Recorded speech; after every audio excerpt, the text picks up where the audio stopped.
You're listening to the Ask Drone U podcast. You ask, we answer your drone questions. Whether you're here to turn your passion into profit or you simply fly for fun, we're a community of learners and teachers who aspire to achieve greatness. We are Drone U. Well, hello there. Well, hello, Paul. Ladies and gentlemen. Today, we have a very special episode. Why? You know why if you've been on Facebook.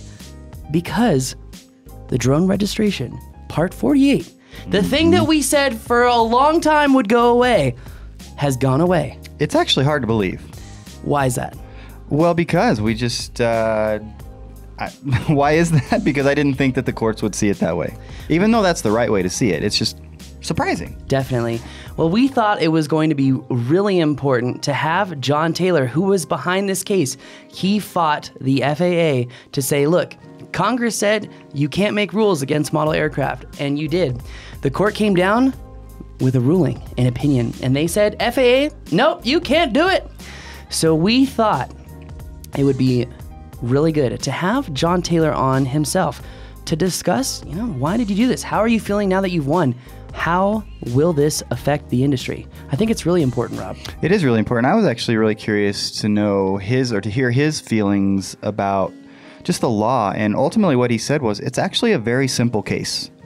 And so it doesn't sound like he was surprised because the law is so clear. And yet, even though that has been the ruling, there's still some uneasiness about, will that actually be the end result, is what I heard. Definitely. So it'll be interesting to see what you guys hear. It will be interesting. In fact, before we waste any more time, let's just go right to the interview.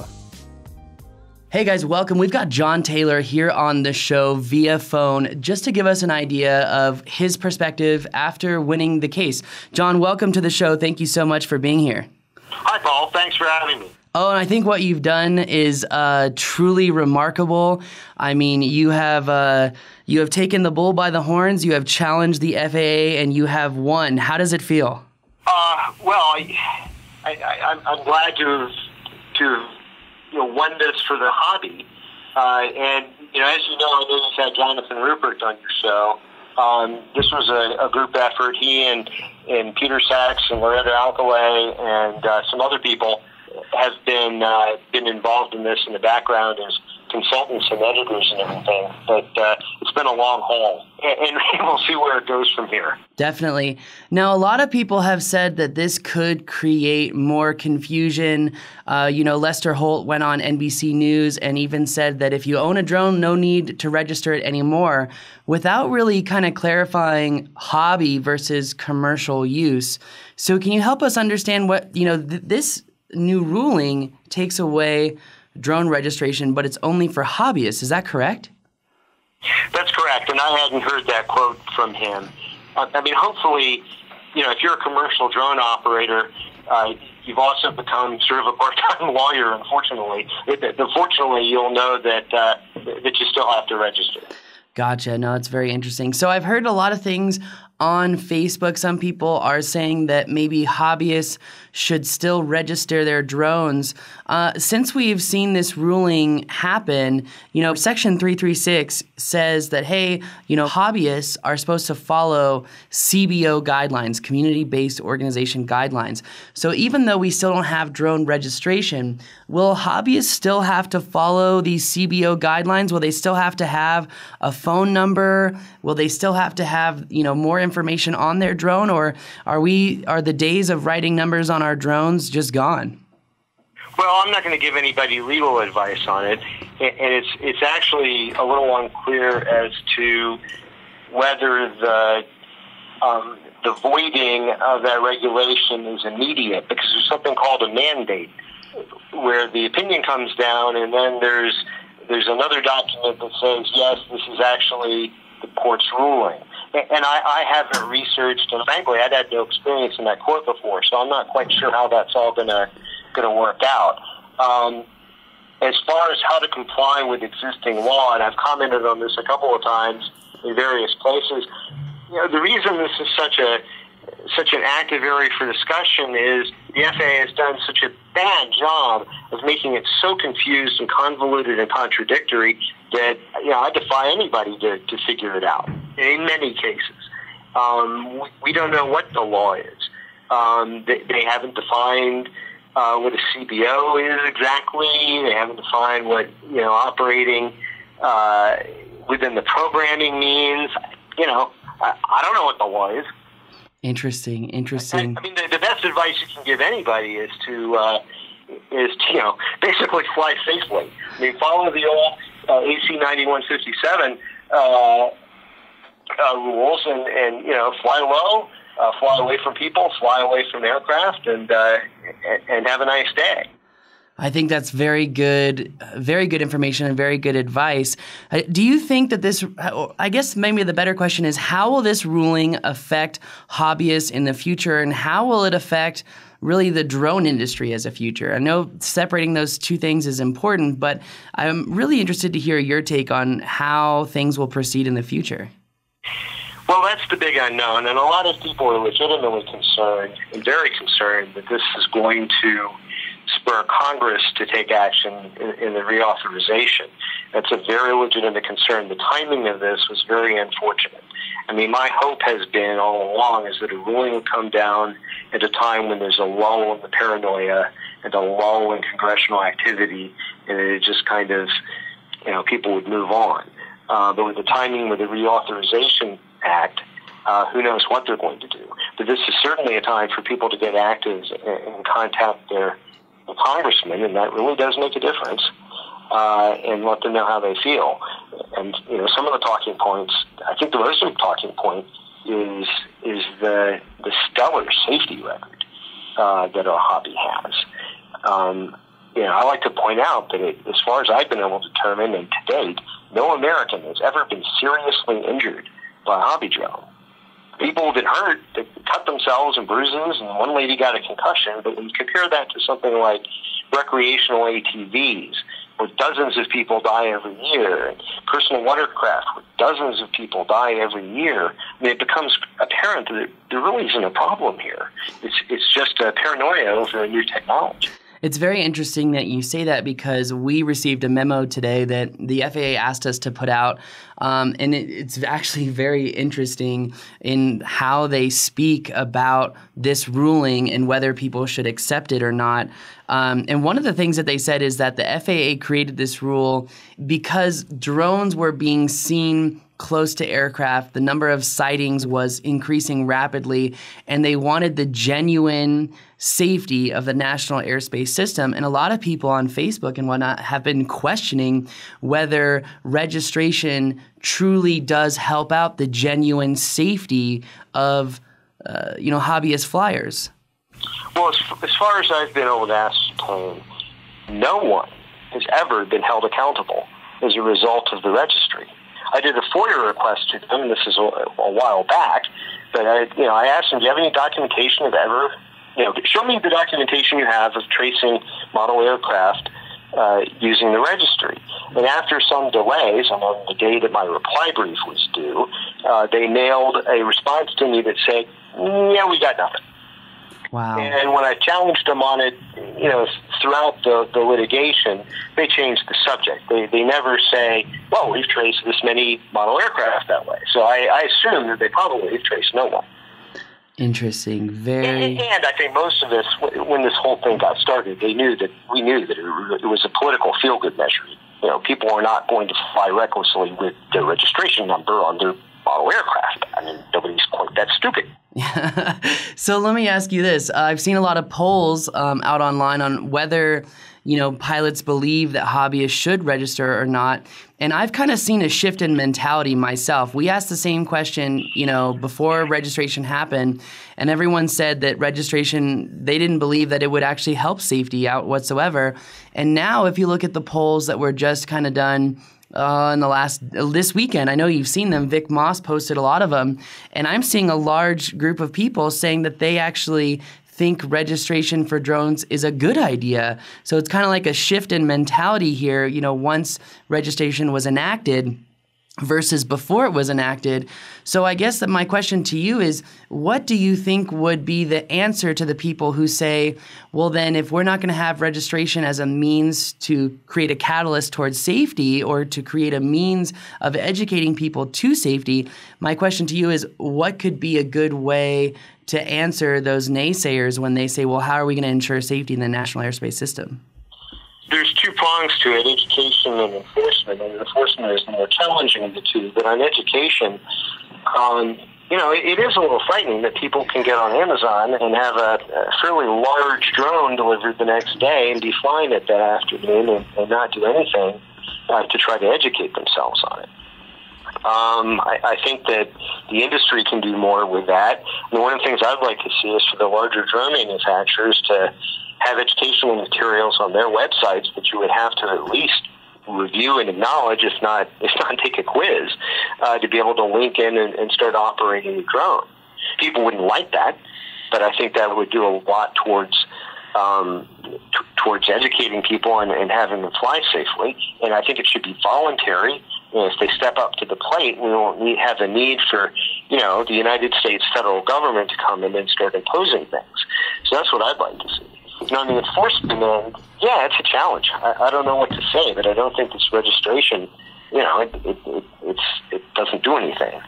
You and I know you go on YouTube and you can find people flying recklessly pretty easily. Oh yeah. And the FAA isn't doing anything about the people that the low-hanging fruit, as we call it, that they could go after.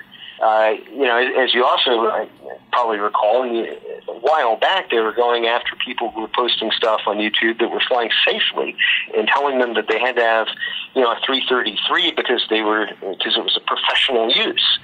So they've gone from one extreme of using YouTube to just oppress people to then not using it when it would be a very good tool for them to find some bad actors. That makes sense. Well, I know you are on a busy schedule, my friend, and I just want to say before this last question, I really appreciate what you have done in standing up for the industry as a whole, because a lot of people are missing the whole ideology that you fought something just because you want government to do what's right and you want to hold people accountable, and I know that that's important. So my last question for you, John, is do you think that the FAA will end up appealing this decision? I'm not sure. If they do appeal it, I think they would appeal it as a stalling tactic so that they could argue to have a stay of enforcement on it. I don't think they would appeal it because they think they could win on the law. It has always been painfully simple. Congress said, do not do this, and the FAA went and did it anyway.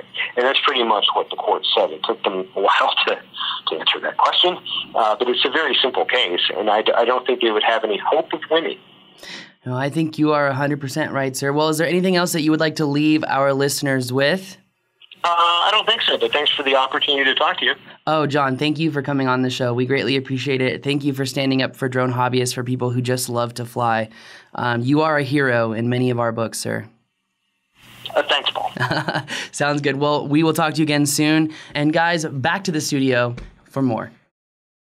All right, Rob. Well, you heard it. What do you think? I mean, I think it's really clear a couple things. Number one, we saw in the FAA memo that they say, hey, we don't accept this ruling yet. Well, wake up call, guys. So it's the law, but something that's really important that John said is like, look, the judge has to release the legal document that says, look, we've already had our ruling and our opinion, but we need to actually make it official. Well, and yeah, of course. But I just kind of wonder, okay, so what if I got in trouble for something? Let's call it speeding. And I go to the court and the judge says, yep, you were speeding. You need to do X. Can I just say, I don't accept that, judge? Right? Why does that work for the FAA? That's a really good question. No. I don't get that. I don't like how you are calculating speed. I use meters per second, so right. No. Yeah, I'm from Europe. You guys do miles per hour. We use metric. No, ne mluvit anglicky. I don't speak English. I don't know what he said. I don't accept your ruling. I don't speak your language. I admire Mr. Taylor, and he mentioned some of the colleagues that worked with him on this, and Now we know where John Rupert's been. Yeah, right. Well, and I think he alluded to that early on when we were talking to him months and months and months ago. But they put a lot of work into this. And my assumption, and I don't know this, we didn't ask him, maybe you know, but I don't believe they were getting paid by anybody to do this, right? No, so John Rupert wasn't getting paid. Loretta, and I'm probably going to butcher your last name, and I'm sorry. I believe it's Alcalay. Loretta Alcalay. She used to be legal counsel for the FAA. And then Peter Sachs. We all remember Peter Sachs, although it's interesting. It's actually kind of interesting to see who all has like worked together, because some of these people have differing views on specific subjects, which isn't unusual. But to see them all team up together, I think it sends a really strong message. And from us to you guys, thank you. Seriously. Yeah, absolutely. In fact, long time ago, Peter Sachs was in my corner. I think he still is. I'm not sure. When I went and did the Pittsburgh Marathon, you remember that? I do. That was like 2013. I remember that footage. Yeah. Yeah, and he was there backing me up, and he's always been someone helping out the community. In fact, he founded the UAV Legal News Group. So very cool people. John, thank you so much for coming on the show. We really do appreciate it, guys. I hope this information helped you out. If you know someone who's talking about registration, share this podcast with them, because you're going to get to hear from the source. You get to hear the nitty-gritty details, and hopefully it paints a better picture for what's really going on out there. Yeah, and you mentioned something in the interview, Paul, where you said that the environment has changed and that more and more people are actually thinking that registration is a good idea, which is a little bit surprising. So I'm really curious to hear from our listeners as to what they think about, is this a good thing or is it not? I mean, I think it is. I think this is a great thing, and I think the reason why is principle, Rob. It's a bigger picture issue. Exactly. The FAA overstepped their ability. They pulled the Trump. They overstepped what they can do. And now they're being kind of shocked back in position. I really wonder what's going to happen to the industry as a whole. How is it going to affect commercial registration? Because even though everyone is saying this doesn't affect commercial registration, if you guys remember, in December of last year, they created, or maybe it was 15, I can't remember. In December, when they created the registration for drones, remember how that morphed into now you can register your commercial drones in this online portal? Right. Remember that? Using the same system. So I really wondered the validity of Part 48 and the online registration system for Part 107. So, because we've encouraged people to register their drones commercially through 47. So for those that went ahead with 48, you're questioning the validity of that registration. Interesting. Yeah, and I think that would be another one to have John Rupert on the show to kind of talk about that. Yeah. Because, does that mean that only Part 47 registrations are valid for 107 then? Or like, how does it affect it? And I think it's a really interesting question. I think people have a lot of questions about this ruling. And I think the FAA is probably waking up in Washington this morning going like, all right, what's our game plan? And they've got 10 people sitting around a table.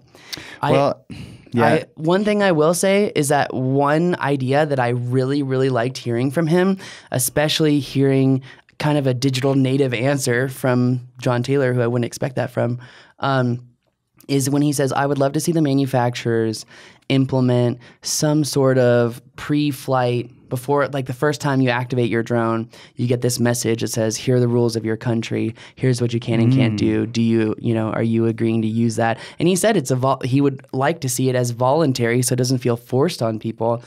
I think that would be great. Yeah, that's a good idea. It would be really cool. It makes me think of somebody that has GPS in your car in the screen, right? And it says, I don't know that many cars do it before, but I had a Subaru that had that. And every time I turned the car on, it would give me this whole disclaimer, make sure I agreed to that bit of information with regards to driving safely, etc. And I had to click OK in order to get through the GPS. So it makes me think of that whole system. Which is really funny because he brought up the whole analogy of look at ATVs, look at cars, like look at all these other things that kill people all the time, and yet they're not registered. They're not registered. Yeah. So, and I understand the difference there. We need to be intelligent about this and making those kind of analogies because obviously on an ATV, you're talking about one person, maybe two people, maybe three, right? Whereas drones, you're talking about going into a crowd. And so why couldn't you go into a crowd with an ATV? You can, but the likelihood is significantly less.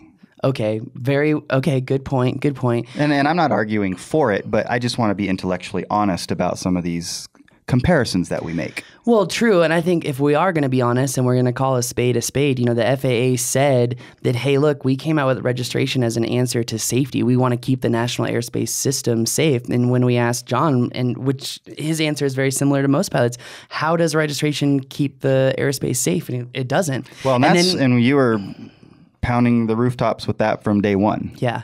And another thing too to really to focus on is, okay, well, if registration isn't the answer to safety, FAA, what is the answer? Because they talk about being genuine and authentic. And look, I want the safety of the airspace too. We all do. I'm not trying to be anti-FAA because I'm anti-safety. That's not true at all. Right. What I'm saying is, this kind of goes back to the whole millennial versus geriatric in my mind, because I hate being called a millennial, and I'm sure old people hate being called geriatric. So, Anyway, that being said, this kind of reminds me of, millennials like to be judged not by how much time they put into things, but rather how much they get done.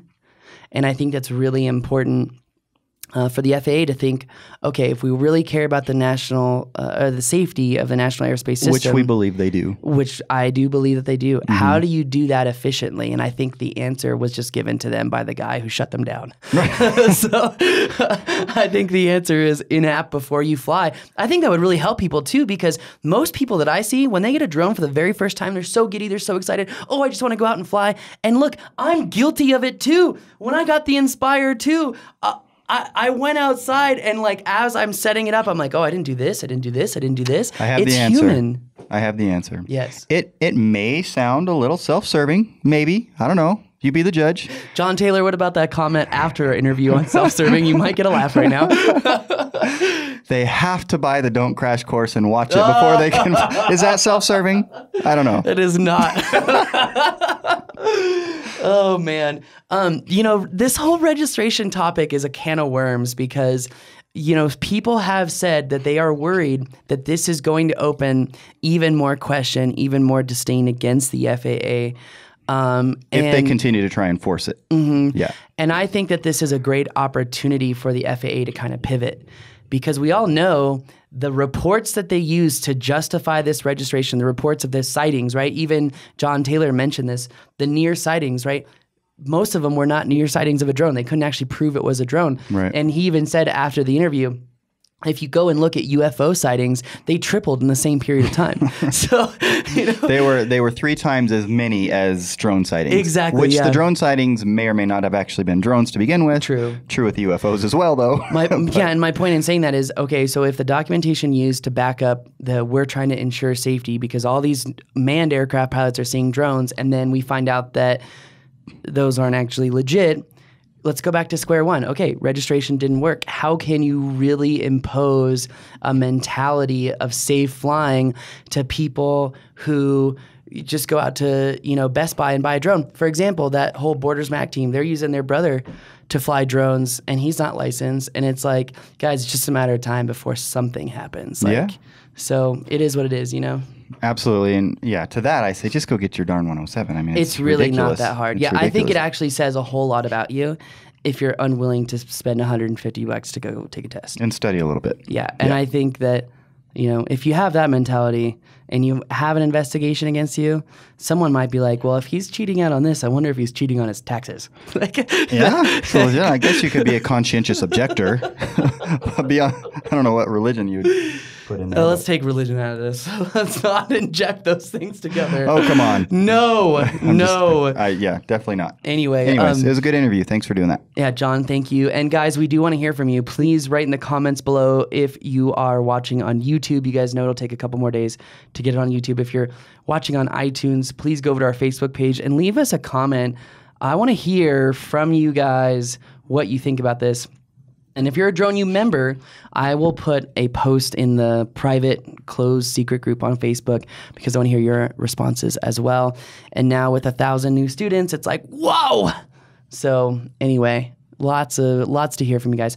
Thank you again. If you found the podcast useful, informative, valuable, please share it with a friend. Subscribe to us on iTunes. Leave a review or subscribe on YouTube. That's going to do it for us today. My name is Paul. My name is Rob. This is Ask Drone U.